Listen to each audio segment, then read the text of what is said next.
I started back in 1979 painting murals on New York subways.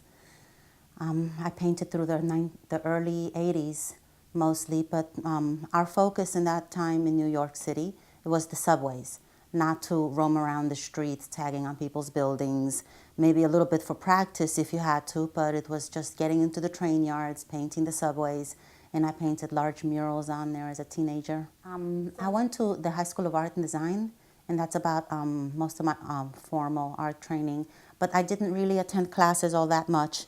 Honestly, my school was in Midtown Manhattan, right in the middle of the city, and kids from all over the city went there, and I met like close to 300 graffiti writers at a time. And some of these boys seriously knew how to get into the train yards and did subways, so that was interesting.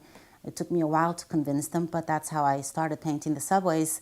And it was all about sitting at the lunchroom at the writer's table. And you sit there for all the lunch periods, like about 4 hours.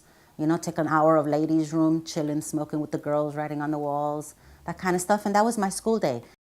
I started getting money for my work about the same time as I started painting on the subways. About the age of 16, I started exhibiting in galleries, canvases, in fine museums and in amazing spaces and opportunities that I had. I also paint murals, which isn't considered street art, it's considered public art. And there's a vast difference in the two. One is illegal, one that it's not. One you can do in the daytime and one you have to do at night. It's the same as hiring any other kind of a subcontractor.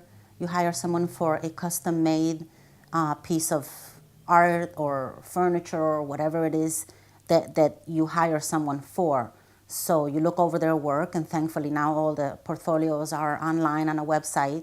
You can look over the work and not waste anyone's time. You can see immediately whether you're going to be able to afford this artist, this kind of custom work. I don't accept any jobs that are under like $1,000. And then for buying fine art, you can buy it out of a gallery, and galleries do take commissions up to 50%, sometimes 40%. Or you can buy it directly from the artist, which always costs a lot less, but then you have to find the artist and get to know them. I also do teen workshops, painting big murals. Once or twice a year, we paint a very large wall. I insist that the kids design their own work, like I did when I was a teenager. I designed my own work and I got it up there. Even if I didn't have permission, I got it up there, and I love seeing my work big. That is the biggest thrill of all, watching your stuff roll by on a giant train, and you know you got away with it and you achieved something that was impossible.